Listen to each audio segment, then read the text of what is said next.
বাগেশ্বরীর ইতিহাস খুব একটা আমার জানা নেই, তবুও আমি যা কিছু জানি এনার নাম অনুযায়ী বাগনানের নাম হয়েছে, বাগেশ্বরী মায়ের নাম অনুযায়ী। আচ্ছা, মন্দিরের বয়স প্রায় 400 বছর আনুমানিক। এই মন্দিরের পূর্ব প্রান্তে দামোদর নদ আর পশ্চিম প্রান্তে রূপনারায়ণ আছে। এটা হচ্ছে দুটো নদীর চরভূমি। নমস্কার, আপনারা দেখছেন বাগনান খালোর কালীবাড়ির প্রসিদ্ধ মন্দির। আপনারা প্রত্যেকে আসুন, মাকে ডাকুন, মা আপনাদের সকলের মনোবাঞ্ছা পূর্ণ করুক, এই প্রার্থনা মায়ের চরণে রাখি। নমস্কার, আমার নাম শ্রী সবুজ বড়পাল, আমি মন্দিরের পুরোহিত।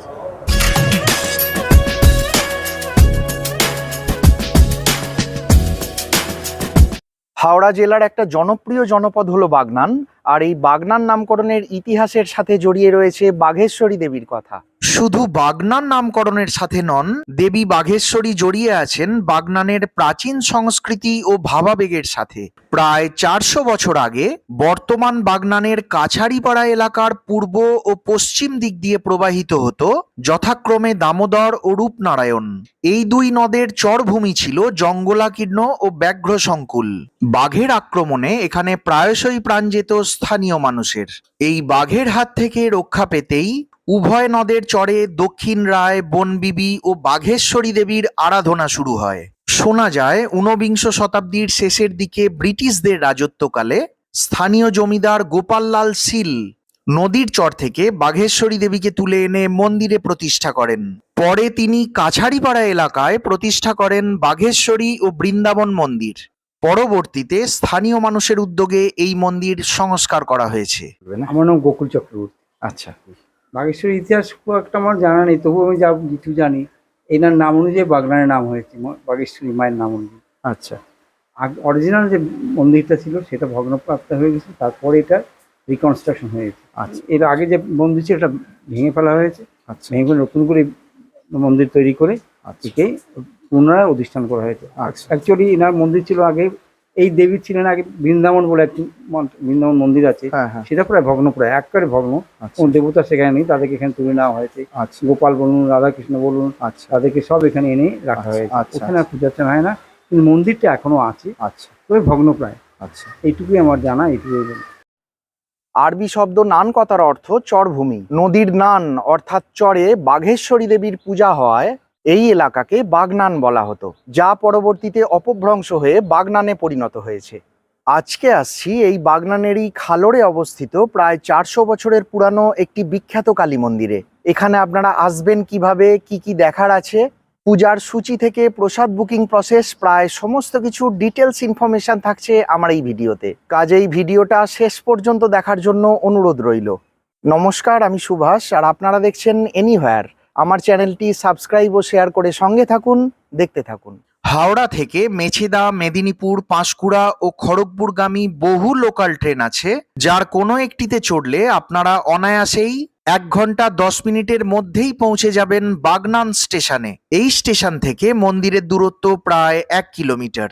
অটো টোটো না নিয়ে কেউ চাইলে 10-15 মিনিটের মধ্যেই হেঁটেও পৌঁছাতে পারবেন মন্দিরে। হাওড়া থেকে বাগনান পৌঁছাবার প্রচুর বাস পেয়ে যাবেন, তবে কম টাকায় আর কম সময়ের সাথে কমফোর্টেবল জার্নি চাইলে বাসের থেকে ট্রেনে আসাই বেশি সুবিধাজনক বলে আমার মনে হয়।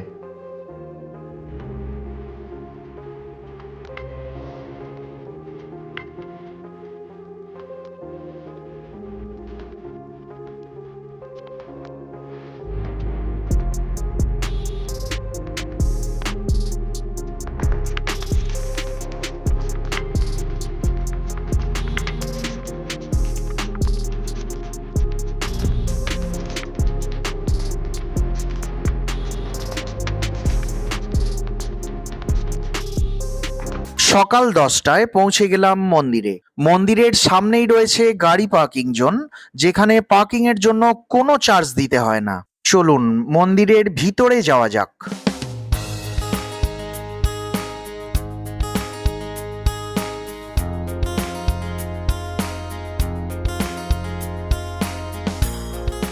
প্রবেশপথের সোজা রয়েছে দক্ষিণাকালীর মূল মন্দির এবং গর্ভগৃহ, আর মূল মন্দিরের সম্মুখে রয়েছে নাট মন্দির।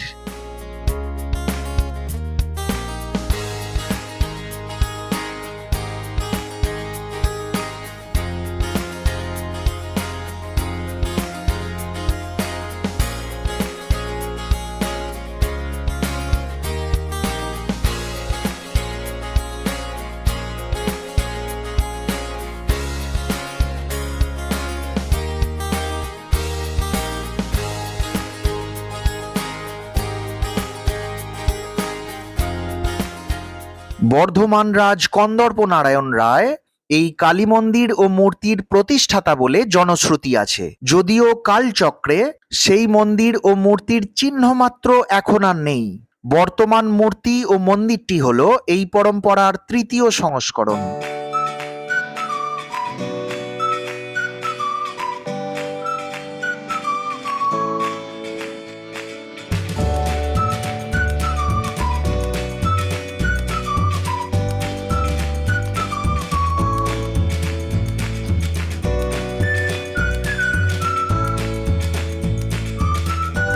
মূল মন্দিরের পাশে এটা হলো মহামৃত্যুঞ্জয় মন্দির।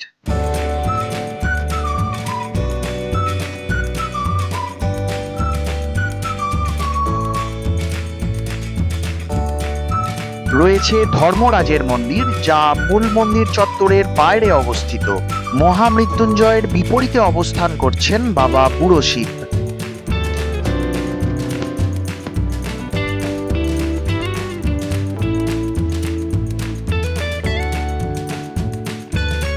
মূল মন্দিরের পিছনে শীতলা মন্দিরে মা শীতলার সাথে পূজিতা হন মা মনসা ও মা ষষ্ঠী।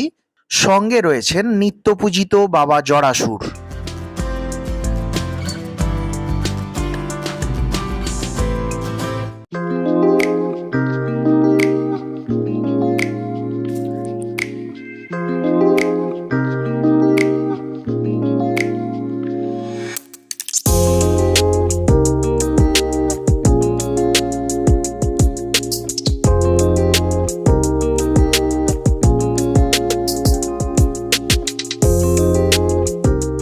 রয়েছে নবনির্মিত জগদ্ধাত্রী মণ্ডপ। চলুন এই মন্দিরের একজন প্রবীণ সেবায়িত শ্রদ্ধেয় শ্রী শচীন ভট্টাচার্য মহাশয়ের কাছ থেকে এই মন্দিরের ব্যাপারে কিছু জেনে নেওয়া যাক। আমার নাম শচীন ভট্টাচার্য, আমি একজন সেবায়িত। এই মন্দিরের ইতিহাস বলতে ইতিহাস তো নিশ্চয়ই আছে মন্দিরের, তা আমাদের কাছে লিখিতভাবে কিছু নেই। জনশ্রুতি যেটা আছে সেইটুকু আপনাকে বলতে পারি। মন্দিরের বয়স প্রায় 400 বছর আনুমানিক। এই 400 বছর আগে এই মন্দিরে সৃষ্টি হয়েছিল বা প্রতিষ্ঠা হয়েছিল এই মন্দির। এই মন্দিরের পূর্ব প্রান্তে দামোদর নদ আর পশ্চিম প্রান্তে রূপনারায়ণ আছে। এটা হচ্ছে দুটো নদীর চরভূমি। তৎকালীন সময়ে হাওড়া, হুগলি, বর্ধমান একটা জায়গায় ছিল, বর্ধমান পরগনার মধ্যে। যার জন্যে শোনা যায় যে বর্ধমানের মহারাজা, যেটা আপনার লিখিত ওখানে দেখবেন যে কন্দর্প নারায়ণ, শোনা যায়, কিন্তু এর কোনো ডকুমেন্ট আমাদের কাছে নেই। কন্দর্প নারায়ণ এই মন্দির প্রতিষ্ঠা করেছিলেন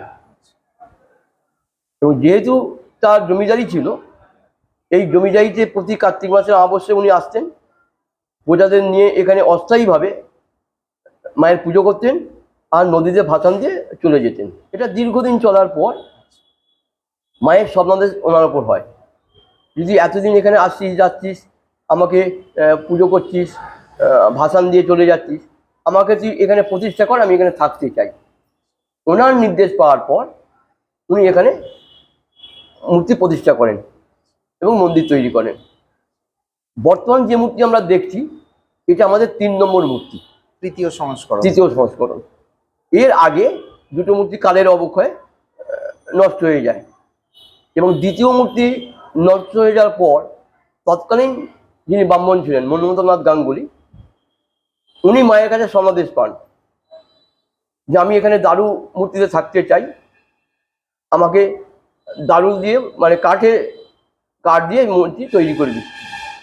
যে জায়গায় গাছ আছে সেই গাছ কেটে আনবি, পাশের একটি গ্রাম আছে বোরোর বলে, এটা খালোর পাশের গ্রাম হচ্ছে বোরোর। বোরোরে এই যে মূর্তি, এটা নিম কাঠের মূর্তি।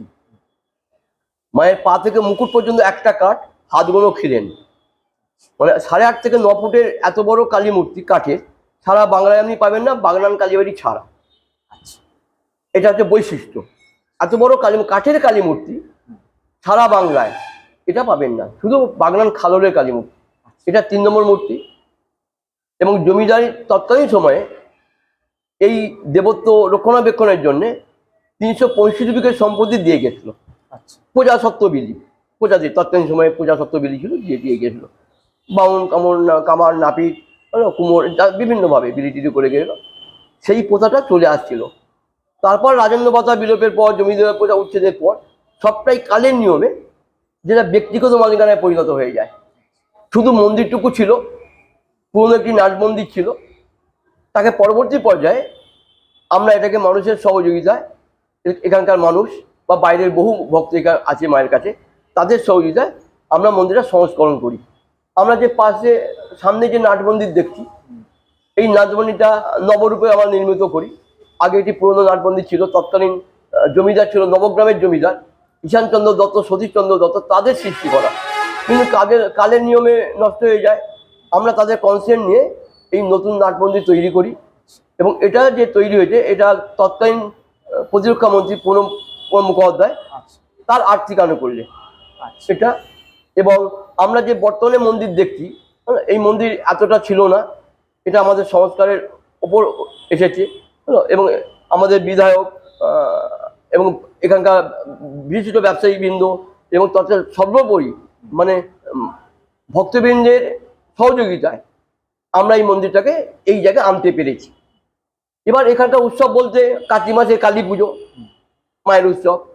এবং সব থেকে বড় যে উৎসবটা আমরা পালন করি এখানে, বাংলা 1337-32 আষাঢ় এই মূর্তির প্রাণ প্রতিষ্ঠা হয়। যার জন্য ওই দিনটাকে আমরা মায়ের প্রাণ প্রতিষ্ঠা দিবস হিসেবে আমরা পালন করি। বহু ভক্তের সমাগম হয় এবং এখানে সকাল থেকে পুজো, চণ্ডীপাঠ, হোম, যাগযজ্ঞ এবং মায়ের অন্নভোগ, মানে পঞ্চম ব্যঞ্জন নিয়ে মায়ের অন্নভোগ যা দিচ্ছি। এবং বলিটা এখনো আমরা তুলতে পারিনি। বলিটা এখনো ধারাবাহিকভাবে মানসিকভাবে মানসিক যাদের থাকে তারা বলিটা দেয়। এবং আমাদের কার্তিক মাসে অমাবস্যা বা মায়ের জন্মদিনে বলি প্রথাটা এখনো আমরা আছে এখানে, এটা চলে। কালের নিয়মে সেটা আগামী দিনে হয়তো নাও থাকতে পারে, কিন্তু এখনো আছে। এবং ভক্তদের বহু মনোবাঞ্ছা মায়ের এতে পূর্ণ হয়, যার জন্য ভক্তরা এখানে সময় দূর দূরান্ত থেকে ভক্তরা আসে। এবং মায়ের জন্মদিন এবং কার্তিক মাসে কালী পুজো বহু ভক্তদের এখানে সমাগম হয়। এবং কালী পুজোর পরের দিন অন্ন বিতরণ হয় এবং জন্মদিনের সন্ধ্যায় মায়ের অন্ন বিতরণ হয়। প্রায় 5-6 হাজার 7 হাজার লোক মায়ের অন্ন পেয়ে থাকে। বহু জাঁকজমক সহকারেই এটা হয়। আর উৎসব বলতে কার্তিক মাসে কালী পুজো, মায়ের আষাঢ় মাসের প্রাণ প্রতিষ্ঠা দিবস, পৌষ মাসের অমাবস্যা মূলকালী, ভাদ্র মাসের অমাবস্যার তালকালী, চৈত্র সংক্রান্তি, মানে 12 মাসে 12 পার্বণ এটা লেগেই থাকে। এইভাবেই এটা হয়। আর এখানকার মন্দির পরিচালন সমিতি বলতে ওই সেবায়িতবৃন্দই এটা চালায়। তৎকালীন সময়ে জমিদার যিনি ছিলেন, তিনি 3 জন সেবায়িত নিয়োগ করে গেছিলেন। একজনকে 15 দিন মানে 8 আনা, একজনকে 12 দিন মানে 6 আনা, আর একজনকে 2 আনা মানে 3 দিন 4 দিন যা থাকে তাদের বংশ পরক্রমে তারা করে। কিন্তু মধ্যিখানে ব্রেক হয়ে গেছে। মানে মধ্যিখানে যে ওই 6 আনা অংশের মালিক দীর্ঘ প্রায় 100 বছর এখানে থাকে না, আউটার স্টেশন। তার পরিবর্তে আমি সচিন ভট্টাচার্য বা আমার বোন অঞ্জলি ভট্টাচার্য তার সেবা কার্যটা আমরা চালিয়ে আসছি প্রায় 100 বছর ধরে। পঞ্চদেবতা বিরাজ করেন আর কি। একদিকে মহাকালী, যদিও মহাকালী নয়, এটা দক্ষিণা কালী। যেহেতু মহাকালী লেখা হয়ে আছে তৎকালীন সময় থেকে, আমরা ওটাকে তুলতে পারিনি। মহাকালীর মূর্তি এটা নয়, এটা দক্ষিণা কালী। পুজোটা দক্ষিণা কালীর রূপে হয়। কিন্তু যেহেতু নামটা তৎকালীন সময় মহাকালী লিখে ফেলেছেন হয়ে আসছে, আমরা তুলতে গেলে বিতর্ক হবে, যার জন্য ওই জায়গাটা আমরা হাত দিইনি। ওইটা আমরা রেখে দিয়েছি, ওইভাবেই চলে আসবে। মন্দির এটা মহামৃত্যুঞ্জয়, পশ্চিম পাশে বুড়োশিব, ঠিক উত্তর গায়ে মা শীতলা মনসা আছে। রাস্তার ওপান্তে পশ্চিম গায়ে ধর্মরাজের মন্দির। আর ঠিক এইটা নবসংস্করণ, এটা জগদ্ধাত্রী মণ্ডপ। আমরা মাতৃমন্দির সেবা সমিতি তৈরি করে আমরা অস্থায়ীভাবে জগদ্ধাত্রী পুজো করছিলাম। তারপর আমরা ভক্তদের সহযোগিতায় এইটা তৈরি করি। এখানে মা জগদ্ধাত্রীর পুজো হয়, খুব জাঁকজমক সহকারী হয়, অনেক বড় পুজো হয়। আর উপরটা আপনি দেখতে পাবেন, উপরে আমাদের একটা পরিকল্পনা আছে, একটা ধ্যানকক্ষ তৈরি করা হয়ে আছে, হাফবাস হয়ে পড়ে আছে। এবং পাশেই একটু যাত্রী নিবাস তৈরি করা। দূর দূরান্ত থেকে যারা আসে তারা একটু থাকতে চায়, যেহেতু নিত্য ভোগের ব্যবস্থা আছে, ভোগ দেওয়া কোনো ব্যাপার নেই, অন্য সেবাটা হয়ে যাবে। কিন্তু থাকতে দিতে পারছি, অর্থটা হয়তো আমরা সামনের বছর তৈরি করে ফেলতে পারবো। আমরা ছাদ লেভেল পর্যন্ত তৈরি করে রেখেছি। আচ্ছা, সামনে বারে আমরা যাত্রী নিবাস সম্পূর্ণ দেখলাম মানে প্ল্যানিং আছে। প্ল্যানিং আছে, ওকে। এখানে প্রসাদ কি রোজ পাওয়া যায়? রোজ পাওয়া যায়, রেগুলার? রেগুলার। আচ্ছা, আর প্রসাদে মোটামুটি কি কি পদ থাকে? মায়ের ভাত, ডাল, ভাজা, তরকারি, মাছ, চাটনি, পায়েস, এই পঞ্চব্যঞ্জন মায়ের। মানে দুটো ভোগ হয়, মহাদেবের নিরামিষ, মায়ের আমিষ, ঠিক এইভাবেই চলে আসে। আচ্ছা, মানে ট্র্যাডিশনটা আমরা রাখতে পেরেছি। আচ্ছা। আর এমনি ভক্তরা বা দর্শনার্থীরা বা যারা প্রসাদ প্রার্থী তারা নিরামিষ চাইলে নিরামিষ পাবে, মাছভোগ চাইলে মাছভোগ পাবে, নাকি? না না, তারা যেটা বলবে, যেটা চাইবে। আমার কাছে দুটোই থাকে। আচ্ছা, এবার নিরামিষ যারা আছে বিধবা মানুষ, তারা অন্য মাছে যাবে না, তবে ওটা আমরা দিতে পারি। আচ্ছা। আর নিরামিষ প্রসাদের মূল্য কত, আর মাছভোগ প্রসাদ? আমাদের নির্দিষ্ট কোনো রেট নেই। আচ্ছা, আমরা প্রসাদ চাইলে দিই, সে একটা খুশি করে সেবার জন্য যে পয়সা দেয় আমরা সেটা গ্রহণ করি। ঠিক আছে, ঠিক আছে। আর যোগাযোগের কোনো নির্দিষ্ট নাম্বার আছে? হ্যাঁ আছে। আমার নাম সচিন ভট্টাচার্য, আমার নামেই মানুষ যোগাযোগ করে। আমি প্রায় 40 বছর এই মন্দিরের দায়িত্বে আছি। আচ্ছা। 9474801071, 9474801071। Thank you. প্রসাদ বুকিং কি এখানে এসেই করতে হবে নাকি ফোনে করা? এই নাম্বারে বলে দিই হবে। আচ্ছা, এই নাম্বারে বললাম, আমাকে ফোন করে বলে দেয় যে কালকে যাচ্ছি আমরা 5 জন কি 7 জন 10 জন মায়ের অন্ন সেবা করবো, সেই মতো ব্যবস্থা করবো। আর টাকা এখানে এসে এখানে দিলেই এসে চলবে? হ্যাঁ। আচ্ছা। হাওড়া বা কলকাতা থেকে আসতে গেলে কিভাবে আসবে? হাওড়া থেকে আসতে গেলে লোকাল ট্রেন, অনেক লোকাল ট্রেন আছে, Kharagpur local, Panskura local, Mecheda local আসবেন, এই যে বাগনান স্টেশনে নামবেন। এবার স্টেশনে নেবেন খালুর কালীবাড়ি যাবো, অটো, টোটো, বাস, রিক্সা অনেক কিছু আছে। আচ্ছা, 5 মিনিটের ব্যাপার। আচ্ছা, আবার ওকে পায়ে হেঁটেও চলে আসে। আচ্ছা। আর বাস রুট কি আছে? বাসুর শ্যামপুর, শিবগঞ্জ, গাদিয়ারা, আচ্ছা, দক্ষিণে ওদিকে কালীবাড়ি স্টপেজ নামা। আচ্ছা।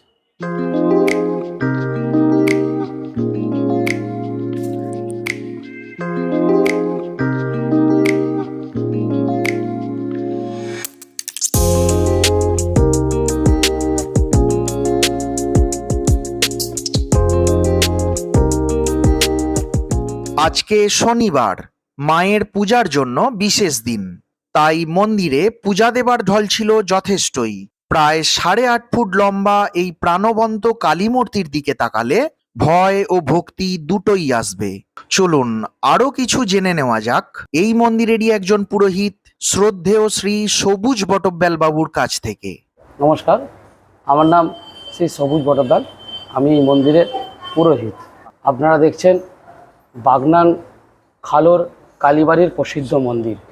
এই মন্দির আনুমানিক 450 থেকে 500 বছর পূর্বে বর্ধমানের রাজা কন্দর্প নারায়ণ রায়বাহাদুর মন্দির প্রতিষ্ঠা করেছিলেন, সেরকমই আমরা জনশ্রুতিতে জানতে পারি। বর্তমানে মন্দির যে জায়গায় অবস্থান করছেন সেই জায়গায় দামোদর এবং রূপনারায়ণ নদীর চর ছিল। বর্তমানে রূপনারায়ণ প্রায় 5 কিলোমিটার, দামোদরও 3.5 থেকে 4 কিলোমিটার দূরে অবস্থান করছেন।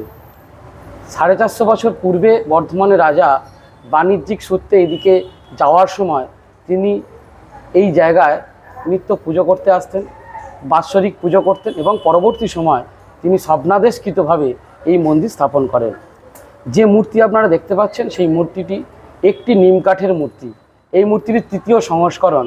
এর আগে কালক্রমে 2টি মূর্তি কালের নিয়মে ক্ষয় হয়ে যাওয়ার পর 3য় সংস্করণ এই কাঠের মূর্তি, একটি নিম কাঠের।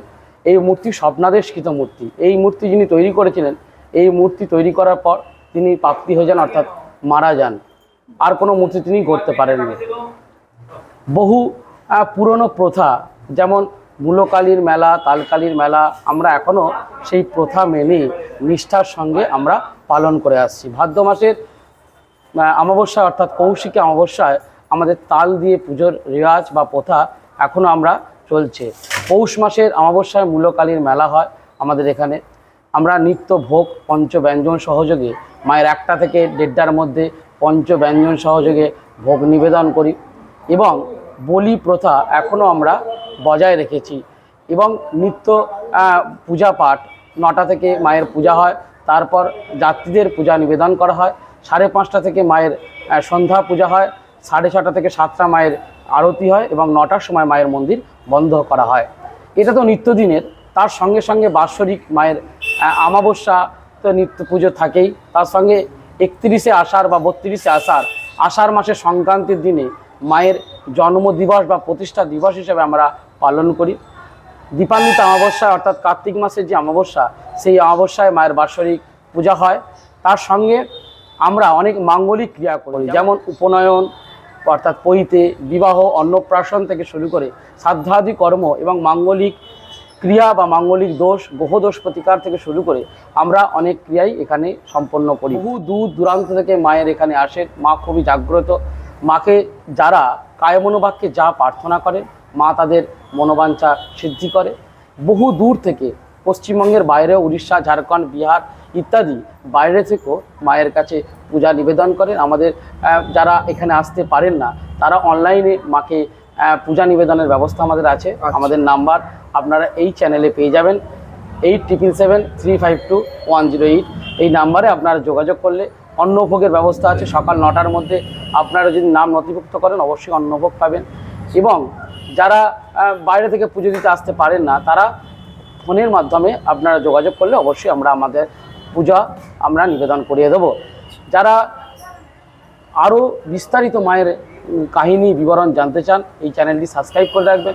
এই চ্যানেলে আবার পরবর্তী সময় মায়ের অনেক অনেক ঘটনা, অলৌকিক ঘটনা, অনেক মা যে মানুষকে রোগ মুক্তি করেছে এবং মা যাদের দেখা দিয়েছেন বা যাদের সমস্যার সমাধান করেছেন, এরকম অনেক হাজার হাজার কাহিনী মায়ের ছড়িয়ে ছিটিয়ে আছে। এলাকার কান পাতলেই শুনতে পাওয়া যায় এবং আমরাও অনেক ঘটনা সাক্ষী। সেই ঘটনা এখন এই মুহূর্তে একটা এতে বলা সম্ভব নয়, তাই জন্য পরবর্তীকালে আপনারা চ্যানেলটা সাবস্ক্রাইব করে রাখলে অবশ্যই আপনারা জানতে পারবেন বা শুনতে পারবেন। যারা আসবেন, কিভাবে আসবেন, এটা হচ্ছে যে হাওড়া জেলার বাগনান থানার খালোর গ্রাম। হাওড়া থেকে ট্রেন যোগে যারা আসবেন, বাগনান স্টেশনে নামবেন, নেমে যাকে হোক বলবেন যে আপনারা খালোর কালীবাড়ি যাবেন। অটো, টোটো, রিক্সা ইত্যাদি জানে আপনাকে মায়ের কাছে মন্দিরে নিয়ে চলে আসবেন। যারা বাস যোগে আসবেন, তারা হচ্ছে যে বাগনান লাইব্রেরি মোড়ে নামবেন, নেমে শ্যামপুর বাগনান রোড, সেই রোডে দাঁড়িয়ে যাকে বলবেন যে মায়ের খালোর কালীবাড়ির মন্দির যাব, অবশ্যই আপনাকে খালোর মায়ের মন্দিরে নিয়ে আসবেন। আপনারা প্রত্যেকে আসুন, মাকে ডাকুন, মা আপনাদের সকলের মনোবাঞ্ছা পূর্ণ করুক, এই প্রার্থনা মায়ের চরণে রাখি। নমস্কার, আমার নাম শ্রী সবুজ বড়ব্যাল, আমি মন্দিরের পুরোহিত। ঠাকুরকে ভোগ নিবেদনের পরে এবার আমাদের প্রসাদ পাবার পালা। এখানে প্রসাদের জন্য কোনো নির্দিষ্ট মূল্য নেই। 70, 80 বা 100 কিছু একটা প্রসাদ মূল্য বিবেচনা করে দিলেই আপনার দুপুরে নিরামিষ বা মাছভোগ প্রসাদের ব্যবস্থা হয়ে যাবে। তবে অবশ্যই আগের দিন স্ক্রিনে দেওয়া নাম্বারে ফোন করে নেবেন। আমি আজকের প্রসাদ মেনু স্ক্রিনে লিখে দিলাম, আপনারা দেখে নিন।